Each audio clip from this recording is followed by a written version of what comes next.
बिस्मिल्लाह। दीनदारों, सबसे पहले इमाम ज़मान नूर मौलाना शाह करीमुल हुसैन हाज़री इमाम के मुबारक नाम पर सलवात पढ़िए। अल्लाहुम्मा सल्ली अला मुहम्मद व आलि मुहम्मद। दीनदारों, हम दुनिया पर नज़र करेंगे तो दुनिया की हर चीज़ में हमें खुदावंद ताला का मिरेकल नज़र आएगा।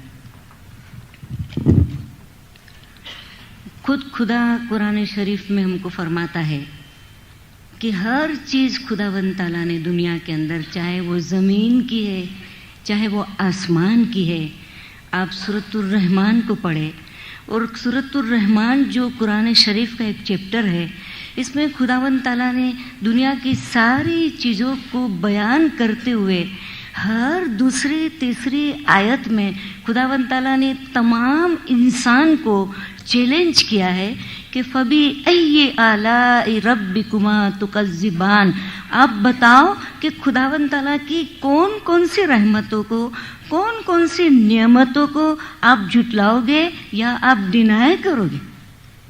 हमारे चारों तरफ, और कितनी अच्छी मिसाल हमको एक मरतबा हमारे किसी फ्रेंड ने भेजी कि एक स्कूल में एक मरतबा एक टीचर ने बच्चों को कहा कि दुनिया में जो मिरेकल्स है, जो अजूबात है, इनको आप जिक्र करें, लिखें इसको। जैसे ताजमहल है या चाइना की दीवार है या एफिल टावर वगैरह है, जो भी कुछ बनाया है इंसान ने। पूरी क्लास के बच्चों ने, स्टूडेंट्स ने लिखना शुरू कर दिया। एक छोटी सी बच्ची थी, उसकी कलम उसके हाथ में है, पेपर है, कुछ भी नहीं लिख रही। मिस ने समझा, टीचर ने समझा कि शायद ये बच्ची मुझे समझ नहीं सकती, तो मिस ने इसको जाके कहा कि तुमको समझ में नहीं आता है कि मैं क्या कहना चाहती हूँ। वो जवाब देती है बच्ची कि मुझे सब समझ में आता है, लेकिन वो कहती है कि मैं कौन कौन से मिरेकल्स लिखूं। ये तो इंसानों ने बनाया है ना, लेकिन मैं तो चारों तरफ देखती हूँ, क्या मेरे लाइफ खुद एक मौजिज़े से कम है? हमारी अपनी जिंदगी खुद एक मिरेकल है। अगर इंसान अपने आप को पहचानता है तो उसके चारों तरफ इंसान को मिरेकल्स ही नजर आएंगे। कभी इंसान ये नहीं कहेगा कि हम दुखी है। और इसमें भी इस्माइली कि जिनके ऊपर खुदावंद ताला की बेशुमार रहमतें हैं, कि जहां खुदावंद ताला अपने आप को रहमान और रहीम कहता है। दुनिया भर के लिए खुदा के नामों में से अच्छे में अच्छा एक नाम और रहमान है। जो खुदा अपने आप को रहमान कहता है, वहाँ खुदावंद ताला रसूल सल्लल्लाहु अलैहि वसल्लम को कहता है, वमा अरसलनाका इल्ला रहमतुल लिल आलमीन। हमने आपको नहीं भेजा सवाए के पूरे जहान के लिए रहमत बनाकर। और वही रहमत खुदावंद ताला की, वही मेहरबानी जो इंसान के दिल तक पहुँचे, इसलिए हर दौर में खुदावंद ताला ने हादी और इमाम को मौजूद रखा। हमारी 1400 साल की हिस्ट्री को हम ले ले दीनदारों, हम अक्सर अपने लिए बातें करते हैं ना। छोटे छोटे कोई दुख आते हैं, छोटी सी कोई तकलीफ आती है, तो हम कितना बड़ा शोर मचा देते हैं। हम कहते हैं कि ये आ गया, वो आ गया। क्या मैं ही मिलती हूँ मौला को? मैं ही मिलती हूँ। आज हम हमारी हिस्ट्री को थोड़ा सा देखें कि 1400 बरस में जमाने के इमाम ने अपने मुरीदों की बेहतरी के लिए, अपने मुरीदों की भलाई के लिए किस किस वक्त पे इमाम ने अपने आप को मुरीदों के लिए और इस्लाम के लिए सेक्रीफाइस किया। हम किस किस इमाम की बात करेंगे? मौला अली अलैहिस्सलाम की क्या हालत थी? इमाम हुसैन अलैहिस्सलाम ने अपना सर दे दिया इस्लाम को बचाने के लिए। हमारे कितने इमामों को शहीद किया गया।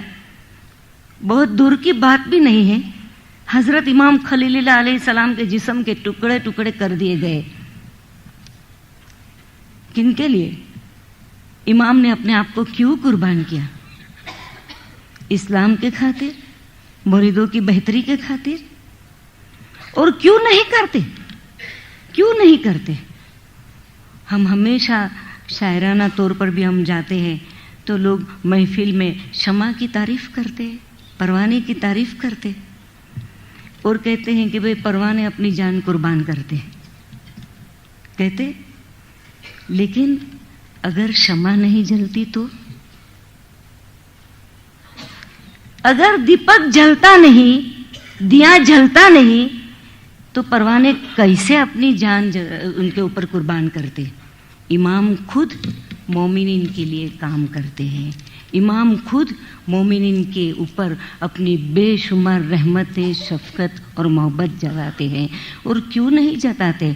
खुदा कहता है वह आताकुम मिन कुल्ली मा सअलतुमुहु, मैंने सब कुछ तुमको दिया, जो कुछ तुम खुदा से मांगते गए, जो तुम्हारी डिमांड थी, वह आताकुम, मैं सब कुछ दिया, मा सअलतुमुहु, जो भी तुम मांगते गए। लेकिन खुदा कहता है इंताउद्दु नेमतल्लाह, कभी बैठ के इमाम ज़मान की, खुदावंद ताला की रहमत को काउंट करने की कोशिश करोगे, ला तुसुहा, कभी भी नहीं गिन सकोगे, कभी नहीं गिन सकोगे। हम अपनी हिस्ट्री की तरफ थोड़ा सा जाए।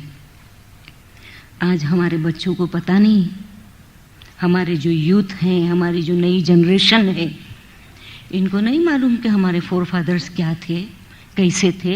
क्योंकि ये एक हिस्टोरिकल इवेंट में हम आ रहे हैं और ये बहुत ही ज़रूरी है दीनदारों कि जहाँ हम खुशियाँ मनाते हैं वहाँ इमाम की रहमतों को याद करें, इमाम की मेहरबानियों को याद करें। हमारी हिस्ट्री हमारे बच्चों को बताओ कि ओढ़वाना गोदड़ी बेसवाना सादड़ी, मेजर अब्दुल्ला लखपति जिनका तखल्लुस था अब्द, प्रिंस अली शाह के खास फ्रेंड थे और इमाम आका सुल्तान मोहम्मद शाह सलवातुल्लाह अलैहि की बहुत सेवा करते थे। जब इनका इंतकाल हुआ तो प्रिंस अली शाह ने फरमाया था कि हमारे मजहब के पिलर चले गए, हमारे मजहब के पिलर थे। वो मौला के साथ में ट्रैवलिंग करते थे।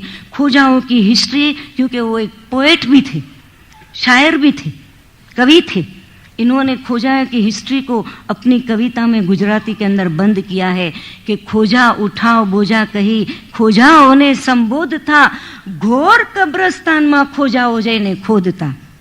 ये हमारे बाप दादा थे, ये हमारे बाप दादा थे। बोर दूर की भी बात नहीं है, 100 बरस 150 बरस पहले की बात कि खोजा उठाओ बोझा। ऐ खोजा, आपका नाम खोजा इसलिए है कि उठाओ बोझा, वजन उठाओ। वो हम्माल का काम करते थे, वो मजदूरी करते थे, वो कुली बन के काम करते थे। और जब कोई गुजर जाता था तो खोजा डिगिंग के लिए जाते थे, कब्र खोदते थे। खोजा उठाओ बोझा कही, खोजाओ ने संबोधता, घोर कब्रस्तान में खोजाओ जय ने खोदता। ये मिट्टी की कब्रें खोदते थे और टोकरे अपने सर पर उठाते थे।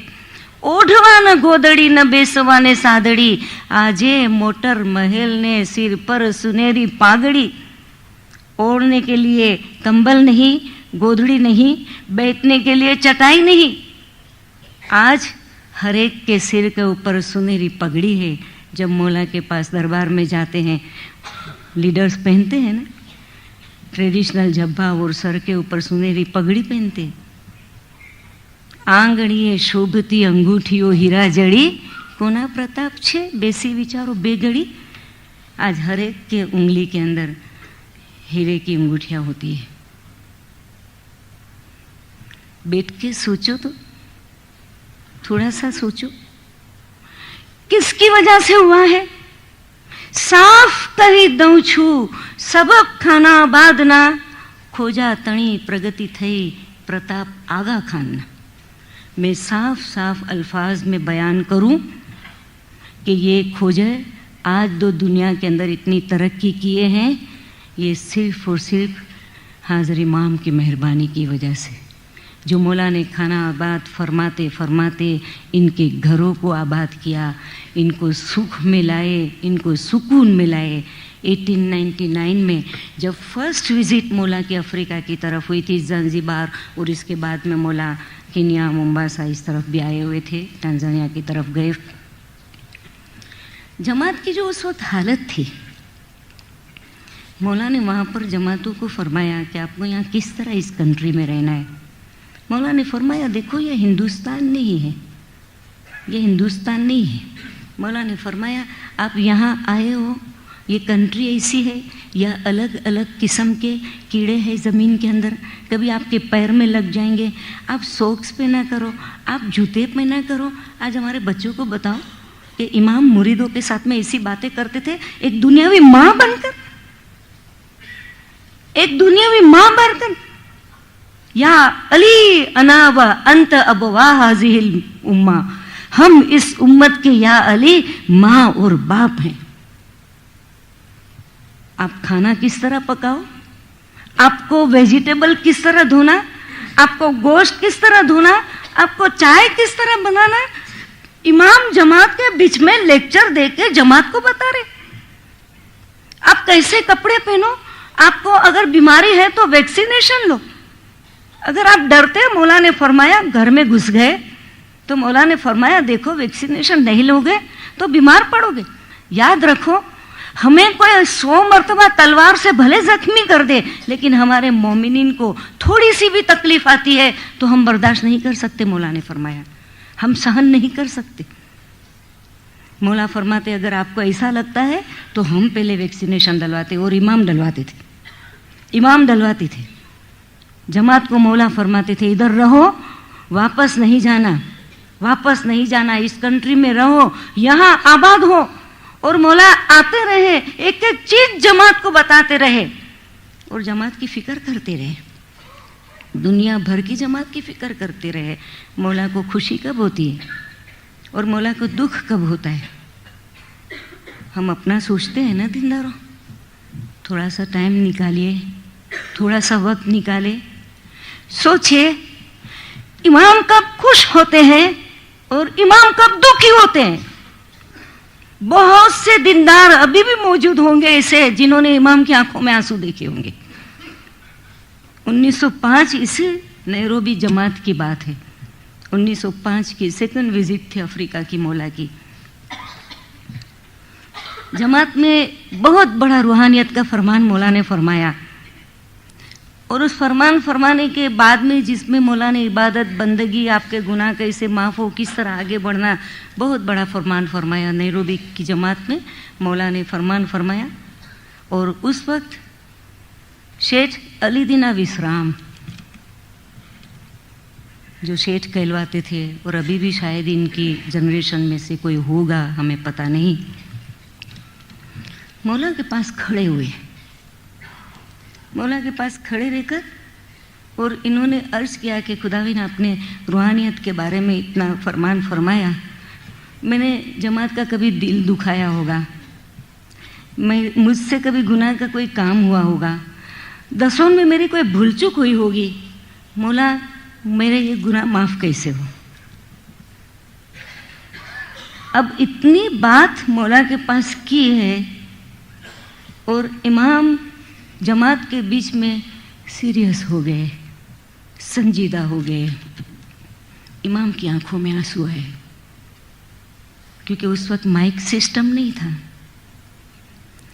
लोग परेशान थे कि ये शेठ अली दीना विश्राम ने क्या बात बताई जो इमाम जमात के बीच में रोते रोते। मौला ने जमात को नज़दीक बुलाया, मौला ने फरमाया देखो, अभी शेठ अली दीना विश्राम ने हमारे पास अर्ज किया कि खुदावंद मेरे से भूल चूक हुई होगी, किसी का दिल दुखाया होगा, दसों में भूल चूक हुई होगी, इबादत बंदगी में कुछ कमी होगी, खुदावंद मेरा गुनाह कैसे माफ़ हो। देखो मौला ने फरमाया कहाँ बात थी, मौला कहाँ लिंक कर रहे हैं। मौला ने फरमाया शेठ अली दीना विश्राम को कि अली दीना, कच्छ काठियावाड़ में हमारे कुछ मुरीद हैं, बहुत दुखी है, बहुत दुखी है। मौला ने फरमाया कि दिन रात इनके ऊपर इतना दुख पड़ता है कि जितना करबला के मैदान में इमाम हुसैन पर पड़ता था, दिन रात इनके ऊपर इतना दुख पड़ता है जितना करबला के मैदान में इमाम हुसैन पर पड़ता था। मौला ने फरमाया देखो, उन मुरीदों को यहाँ पर बुलाओ, उनको चैरिटी नहीं करना, गवर्नमेंट से बात करो, इनको लैंड दिलाओ यहाँ पर। वो फार्मर्स हैं, वो यहाँ पर मेहनत मजदूरी करेंगे, वो आबाद होंगे, वो यहाँ पर खुश होंगे। सेठ, हम तुम्हारा गुनाह बख्श करेंगे, हम तुम्हारी दसों कबूल करेंगे। कहाँ मौला ने लिंक किया? गुनाह की माफी के साथ में मौला ने फरमाया। तभी मौला फरमाते हैं हम उस वक्त खुश होते हैं जब हमारे मोमिन खुश होते हैं। मौला ने फरमाया हमें उस वक्त दुख होता है कि जब हम दुखी होते हैं। कौन सी उम्र में इमाम तख्ते इमामत पर आए थे? क्या उम्र थी इमाम का सुल्तान मोहम्मद शाह सलवातुल्लाह अलैहि की? जब पैदा हुए तो कितनी बीमारियों के साथ में इनके डॉक्टर ने कहा था कि ये बच्चा 25 साल से ज्यादा नहीं जी सकता, 25 साल से ज्यादा नहीं जी सकता। 7 साल 9 महीना 16 दिन इनकी उम्र थी और तख्ते इमामत पर जलवा अफरोज हुए मौला।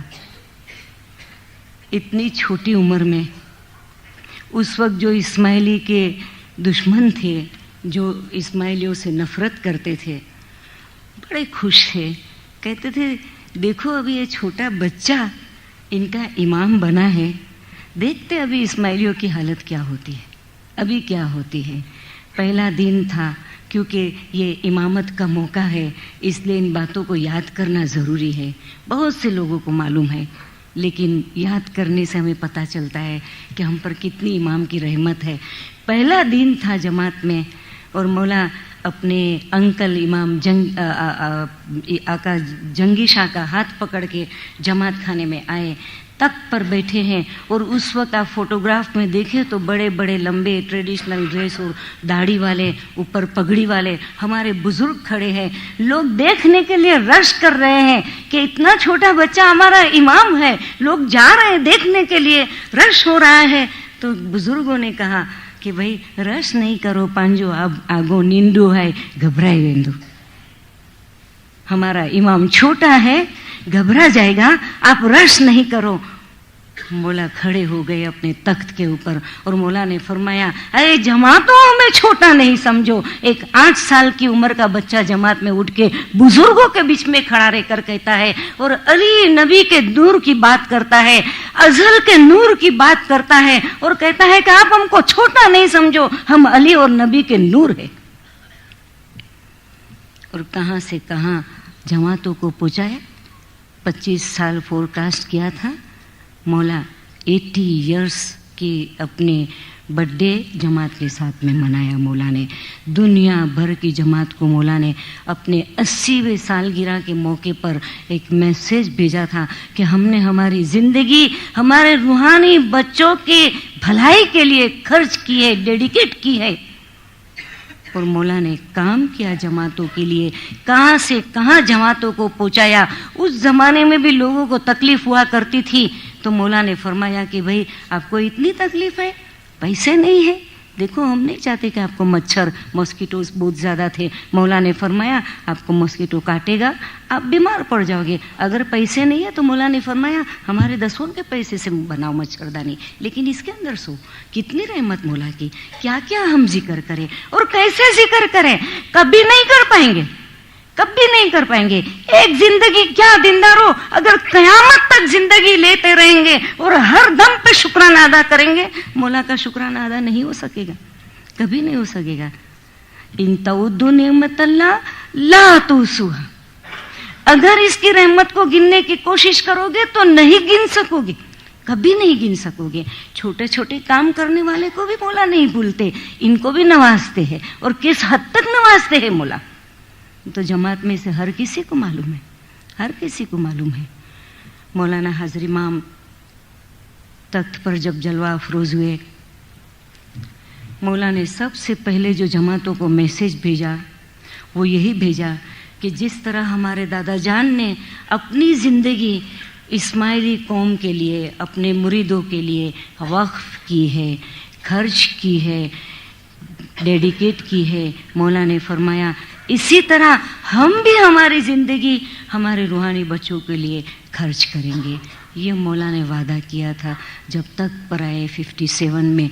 और मौला ने सिर्फ वादा ही नहीं किया, मौला काम करते गए, दुनिया में चेंजेस आती गए। मौला खुद फरमाते हैं टाइम में चेंजेस आती रही है, रैपिडली चेंजेस आती रही, दुनिया कहाँ से कहाँ जाती रही है और कितनी आगे बढ़ती रही है, लेकिन जमाने के इमाम हर एक मुरीद की फिक्र करते हैं, चाहे कहाँ पर भी रहे। जब छोटी छोटी कंट्रीज की मुलाकात होती है तब पता चलता है कि एक मोमिन किसी भी जगह पे है, हाजिर इमाम चाहते हैं वो मोमिन जमात में आए, उनकी क्या तकलीफ है, उनके क्या प्रॉब्लम है, मौला हर एक की रिपोर्ट मंगाते अपने पास, जहां हम नहीं पहुंचते, हमको समझ भी नहीं आती।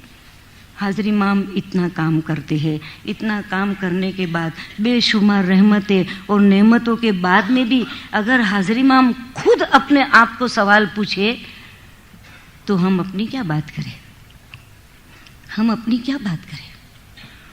मैं एक बहुत ही अच्छा तारीखी इवेंट आपके सामने बयान करना चाहती हूँ जुबली के हवाले से, क्योंकि बहुत सी बातें जमात के साथ में करनी है और इंशाअल्लाह जब जैसे मौका मिलेगा तो बहुत ऐसी बातें इमामत के बारे में, इमाम और मुरीद के रिलेशनशिप के बारे में, इमाम की तो बहुत सारी रहमतें हैं, हम क्या दे सकते हैं मौला को, ये सब हम बयान करेंगे। लेकिन एक तारीखी बात मैं आपके साथ में पेश करती चली कि मौलाना हाजिर इमाम की जब सिल्वर जुबली शुरू हुई 1982 में, इस वक्त की तरह उस वक्त भी मौलाना हाजिर इमाम के घर से सेलिब्रेशन शुरू हुआ।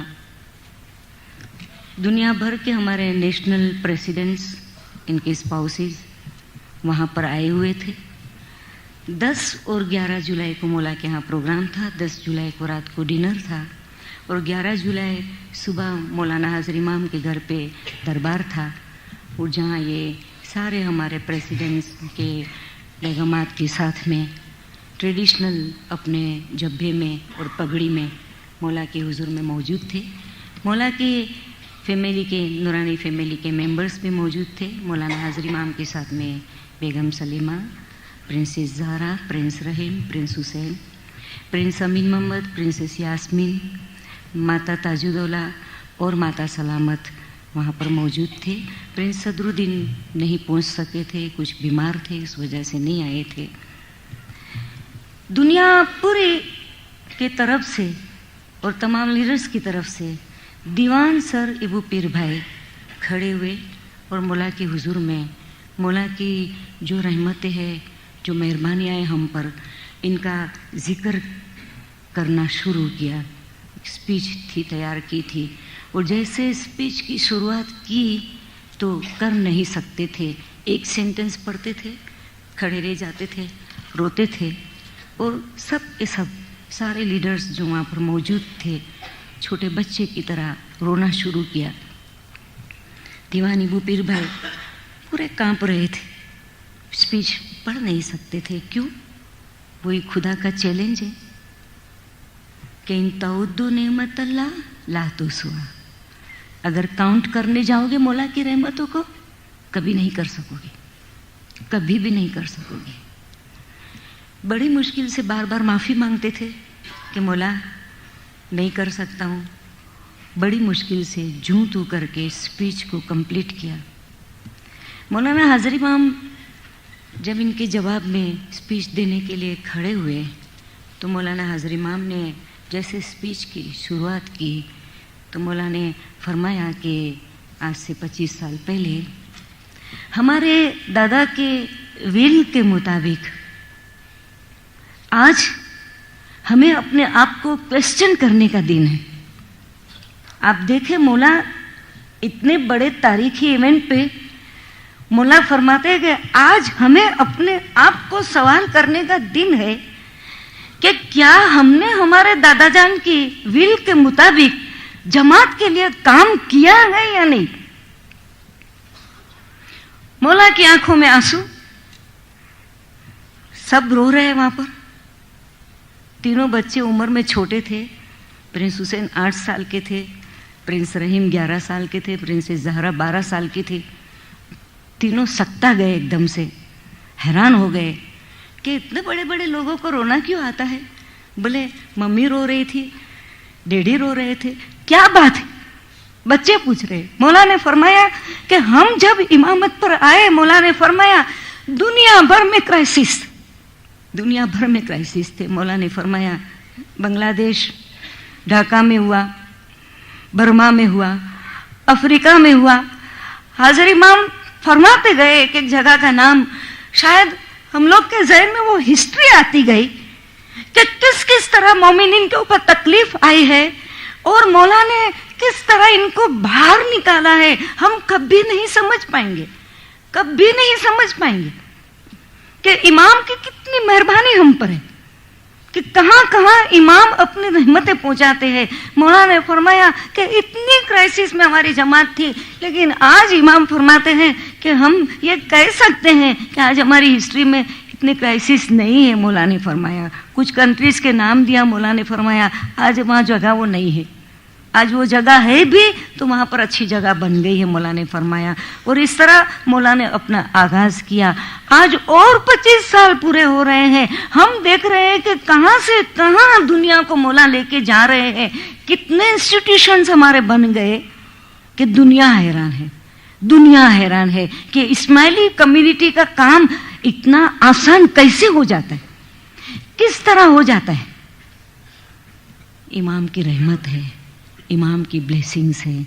और मौला हमेशा ये फरमाते हैं कि हमें हमारे बच्चों से इतना प्यार है, इतना प्यार है। मौला ने एक मरतबा जमात में जब 1.5 महीने का मौला का प्रोग्राम था, प्रोग्राम करके मौला जब तशरीफ़ ले जा रहे थे तो मौला ने फरमाया कि हमको ऐसा लगता है कि एक एक रूहानी बच्चे को हमारी गोद में बिठा के हम प्यार करें, लेकिन इतना वक्त हमारे पास नहीं। लेकिन मौला ने फरमाया हम जब फरमान फरमाते हैं तो ऐसा ही है कि जैसे हम आपको इतना प्यार करते हैं कि हमारे बच्चों को अपनी गोद में हमारे लेप पर बिठा के हम इनसे बातें करते हैं, हम इनको प्यार करते हैं। ये इमाम की रहमत है, ये इमाम की मेहरबानी है कि आज हमारी हिस्ट्री बदल गई है कि हमारे बच्चों को हम जब हिस्ट्री बताएंगे तो उनको कभी यकीन नहीं आएगा कि हमारे फोर फादर्स ऐसे थे, वो कभी नहीं मानेंगे। आज दुनिया भर के इस्माइलियों की हिस्ट्री बदल गई है। इमाम इस्माइलियों के अलावा दूसरों की तरफ भी देख रहे हैं,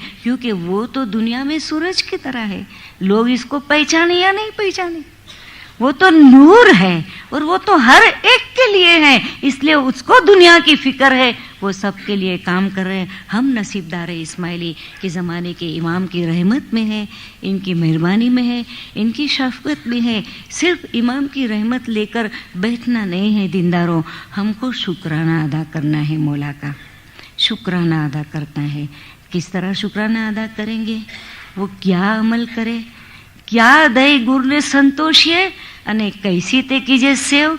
आइंदा हमारे जो वाज आएंगे इसमें हम टाइम टू टाइम जमातों को बताएंगे कि इमाम जब अपने रूहानी बच्चों को इतना चाहते हैं तो इमाम के साथ हमारा ये रिलेशन स्ट्रोंग करने के लिए, इमाम को समझने के लिए, अपने अंदर इमाम का नूर महसूस करने के लिए हमें वो क्या अमल करना है, हम अपने हर तरह से ज़माने के इमाम का शुक्राना अदा कर सकें।